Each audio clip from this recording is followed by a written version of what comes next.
All right, so this is the Gradowski of wearechange.org here in Alexandria, Virginia, where Chelsea Manning just got out of the Virginia court system after a subpoena for, of course, a secret grand jury indictment. Here she goes. We're going to have some comments from her now. The motion to quash was denied. We still have grounds to litigate, so we're going to be here tomorrow. On what grounds? If the motion was still sealed, so at the end of the day, everything, like all the matters is sealed. We basically just met with the judge, sat in there. We discussed trying to allow the press to see the pleadings. That's been deferred to another time. So we're probably not going to see pleadings from this case for quite some time.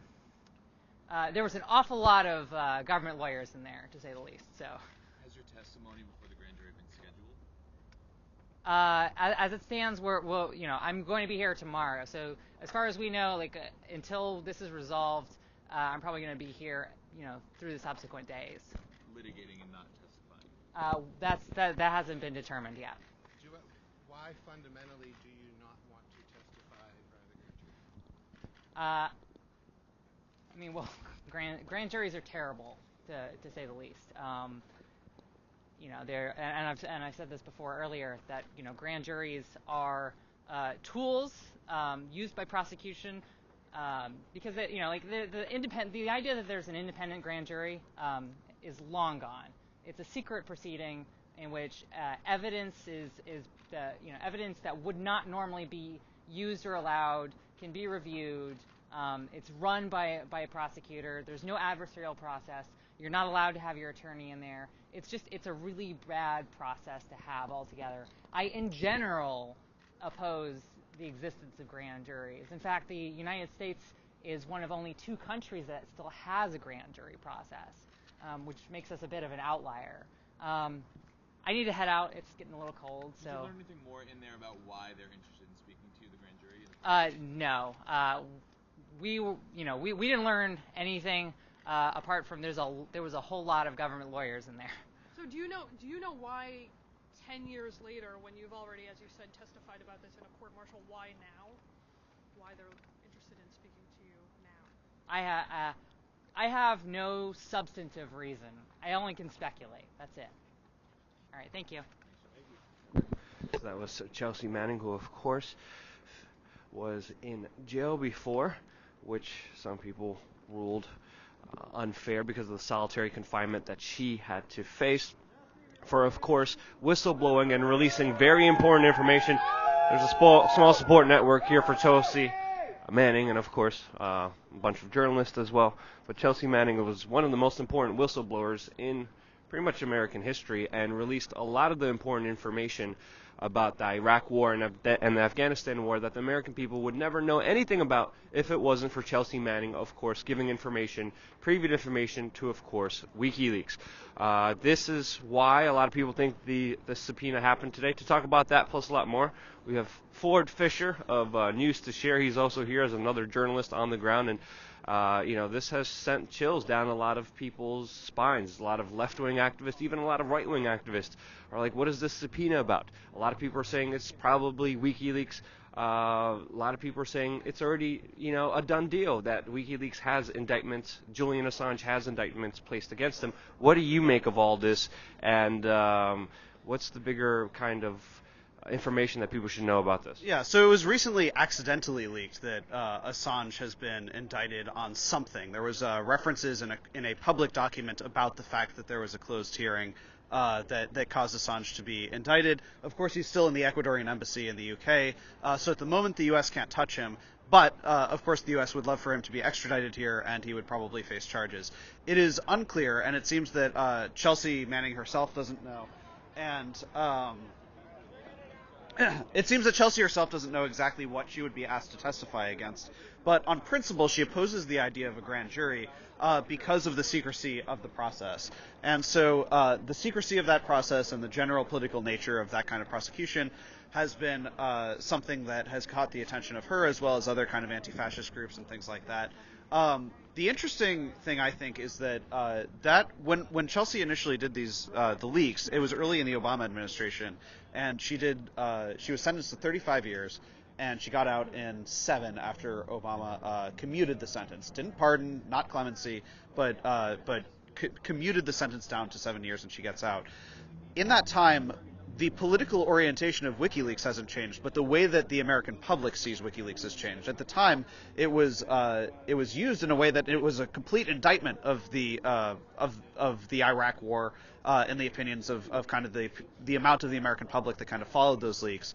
But now people tend to see WikiLeaks as having benefited Donald Trump's election. So the political orientation has kind of changed, but Chelsea has seemed to be fairly consistent in her stance on transparency and, of course, this kind of political process. I think we can probably assume that this was in the interest of indicting Assange. And to complicate the political picture, of course, we had Barack Obama pardon Chelsea Manning.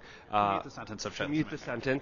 Essentially pardon, get her off of jail when she was facing 35 years, and she already faced what people called unfair and unusual treatment, with, of course, solitary confinement for a very long time. And we also had Donald Trump call her an ungrateful traitor who supposedly should have never been released from prison. That's Donald Trump's own words that he tweeted when Barack Obama did this, even though Donald Trump said before that he loves WikiLeaks. WikiLeaks became prominent because of Chelsea Manning, and not many people realize this. The situation is only getting more confusing, and as you said, there could be more indictments on top of already existing indictments against Julian Assange, and we've been saying this for a number of years now. There's secret indictments against Julian Assange. There's no doubt about it. Now there's more information. Other news organizations are coming out, and now with this happening, what most likely is happening is additional indictments and charges, which is interesting that this is happening under the Trump's administration because of the closeness that and the kind of support that they had for each other verbally, especially with Donald Trump announcing that he loves them. And as you mentioned before, politically nothing has changed, but the people's opinions of these organizations has changed dramatically, which is fascinating to see. I'd be really fascinated to see whether Trump himself has any desire to see this prosecuted. I'd be interested to see whether he himself wants WikiLeaks dealt with in some way, whether he would even want Assange to be extradited, whether he'd be tough on it or not. Because again, he sent mixed messages. He said that Snowden should have been executed. He said that Manning was an ungrateful traitor. But at the same time, he probably got elected in part due to the actions of WikiLeaks. So it seems like mixed messages. I'd be interested to see even what the public perception of this is. But of course, by the way, we had a group of ragtag independent journalists here, and then CNN who showed up. Someone who was an ally of Manning went up to the CNN guy and was like, "Are you with independent media?" And he was like, "Well, I mean, I think so. What exactly do you mean by independent?" And they kind of tried to define it for him. He goes. He's like, well, I'm CNN, and we're independently funded. And the person was like, no, you're not. That's not what independent media means.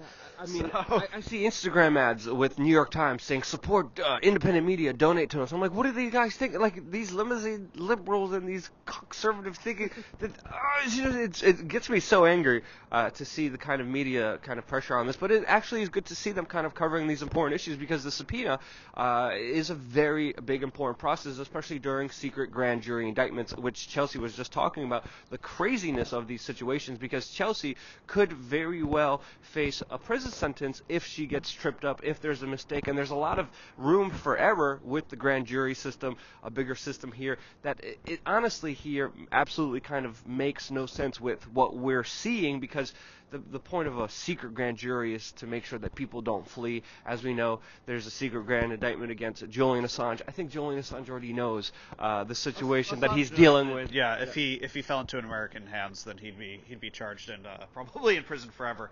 But what Manning described was that if she was forced to testify, what she would really want is that it at least be an open hearing. She would want to at least have press be there, which would create a sort of sense of accountability. She basically this determined that she will have to testify, and they deferred the issue of press being public, that it being accessible to the press. I'm sure they wouldn't allow cameras into the courtroom, but at the very least, having people there who could write down what was going on from a semi-neutral perspective, at least from a not literally state perspective. Like she was talking about, the grand jury system in her mind is not impartial. It's a prosecutor talking to a group of people. the joke people make is a grand jury, a prosecutor could get a grand jury to indict a ham sandwich, right? That in her view, the grand jury system is not as impartial as it should be, and especially closing the doors to the press doesn't help that. Yeah, especially when she's facing, of course, a lot of legal repercussions if she trips up, if she makes some mistakes. She's not even allowed to see a lawyer in there. And, of course, this is also a very political court, as we saw John Kiriakou, another whistleblower, persecuted here in this very courtroom as well. So, again, interesting developing case here. Ford, I want to thank you for joining me. You're one of the other few independent media. I can't believe CNN was here, too. That's really interesting. CNN came here, but I would be very surprised if they had a story here. My impression is that they probably just wanted the shot so that if ever Julian Assange is arrested and they have to make a story that's kind of a timeline of how that happened, this shot may become valuable later on. But I highly doubt that they're actually reporting on it. There's no way that they actually broadcast that moment live on cable news. By the way, I want to say thanks to Heather Mullins, who's holding the camera right now. Always got to give our special thanks and our shout outs and such. Yep, special thanks to Heather, who I just randomly, without even talking to her, was like, verbally just in my eyes, like, can you hold the camera? And she did, so she did a great job. Thank you, Heather Mullins. Film mid-video. Mid-video, just, I was having a hard time with the sun and the lighting and all that, making sure the audio is good for you guys, and I hope you guys appreciated that, and I hope you guys appreciate independent media, and if you do, support Heather and support Ford and support maybe this channel that you're watching now. And once again, support Luke as the last resort. Yeah, hey, whatever, eats us out. But we're here on the ground doing the reporting for you. If you appreciate it, don't forget to tip your favorite creators. Love you guys. Thank you guys so much for watching. Stay tuned for more here on youtube.com/we are change.